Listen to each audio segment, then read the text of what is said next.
कहानी। आखिरी रिकॉर्डिंग। रात के करीब 2 बज रहे थे। पूरा शहर सो चुका था, लेकिन आर्यन अपने कमरे में जाग रहा था। उसके सामने उसका लैपटॉप खुला था और वो अपनी नई वीडियो एडिट कर रहा था। आर्यन एक छोटा यूट्यूबर था जिसे डरावनी जगहों पर जाकर वीडियो बनाना पसंद था। उसका चैनल धीरे धीरे बढ़ रहा था, लेकिन वो चाहता था कुछ ऐसा जो उसे एकदम वायरल कर दे। उसी दौरान उसे एक मैसेज आया, एक अनजान नंबर से। अगर सच में डर देखना है तो आज रात 3 बजे पुराने हॉस्पिटल में आओ। आर्यन पहले तो हंसा, लेकिन फिर उसके अंदर का यूट्यूबर जाग गया। यही मौका है, उसने सोचा। रात के 2:45 बजे आर्यन अपने कैमरा और टॉर्च लेकर उस पुराने बंद पड़े हॉस्पिटल के सामने खड़ा था। हॉस्पिटल सालों से बंद था। लोग कहते थे कि वहाँ अजीब आवाज़ें आती हैं और जो अंदर जाता है वो कभी पहले जैसा वापस नहीं आता। आर्यन ने कैमरा ऑन किया। आज हम इस हॉस्पिटल की सच्चाई जानेंगे। जैसे ही वो अंदर गया, दरवाज़ा अपने आप पीछे से बंद हो गया। अंदर सन्नाटा था, इतना गहरा कि उसकी अपनी सांसें भी उसे डराने लगी। दीवारों पर पुराने खून के निशान थे और फर्श पर टूटी हुई स्ट्रेचर पड़ी थी। अचानक ऊपर से एक आवाज आई, टप टप, जैसे पानी गिर रहा हो। आर्यन धीरे धीरे सीढ़ियों की तरफ बढ़ा। उसका दिल तेज धड़क रहा था, लेकिन कैमरा अभी भी रिकॉर्ड कर रहा था। ऊपर पहुंचते ही उसने देखा, एक कमरा खुला हुआ था और अंदर हल्की सी लाइट जल रही थी।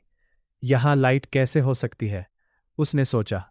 वो धीरे धीरे कमरे के अंदर गया और जो उसने देखा, उसकी रूह कांप गई। कमरे में एक पुरानी ऑपरेशन टेबल थी और उस पर कोई लेटा हुआ था, सफ़ेद चादर से ढका हुआ। आर्यन ने कांपते हाथों से चादर उठाई, लेकिन नीचे कुछ नहीं था। टेबल खाली थी। तभी उसके पीछे से आवाज़ आई, तुम देर से आए। आर्यन ने तुरंत पीछे मुड़कर देखा। वहाँ एक आदमी खड़ा था, डॉक्टर की ड्रेस में, लेकिन उसका चेहरा आधा जला हुआ था। डॉक्टर धीरे धीरे उसकी तरफ बढ़ने लगा। हम तुम्हारा इंतजार कर रहे थे। आर्यन डर गया। वो भागने लगा। वो गलियारे में दौड़ रहा था, लेकिन हर दरवाज़ा बंद था। हर तरफ वही आवाज़ गूंज रही थी, रुको। अचानक उसका कैमरा अपने आप बंद हो गया और फिर अपने आप चालू हुआ। स्क्रीन पर जो दिख रहा था वो देखकर आर्यन की चीख निकल गई। कैमरा उसे ही दिखा रहा था, लेकिन वो अकेला नहीं था। उसके पीछे कई लोग खड़े थे, सभी मरीज जिनकी आंखें पूरी काली थी। आर्यन ने पीछे मुड़कर देखा, लेकिन वहां कोई नहीं था। अब उसे समझ आ गया, वो यहां फंस चुका है। अचानक वो एक कमरे में पहुंचा जहां एक पुराना कैमरा पड़ा था और उसके पास एक नोट। उसमें लिखा था, जो यहां आता है वो खुद एक रिकॉर्डिंग बन जाता है। आर्यन के हाथ कांपने लगे। तभी पीछे से वही डॉक्टर आया। अब तुम्हारी बारी है। अचानक सब कुछ अंधेरा हो गया। आर्यन की चीख गूंजी और फिर सन्नाटा। अगले दिन पुलिस को हॉस्पिटल में सिर्फ एक कैमरा मिला जिसमें आखिरी रिकॉर्डिंग थी। वीडियो में आर्यन खड़ा था, डरा हुआ, कांपता हुआ, और उसके पीछे वही डॉक्टर खड़ा था, धीरे धीरे मुस्कुराता हुआ। और फिर वीडियो अचानक बंद हो गया। लेकिन उस वीडियो के अपलोड होने के कुछ घंटे बाद आर्यन के चैनल पर एक नई वीडियो आई जिसका टाइटल था, मैं अभी भी यहाँ हूँ। और उस वीडियो में आर्यन कैमरे के सामने खड़ा था, लेकिन उसकी आंखें पूरी काली थी।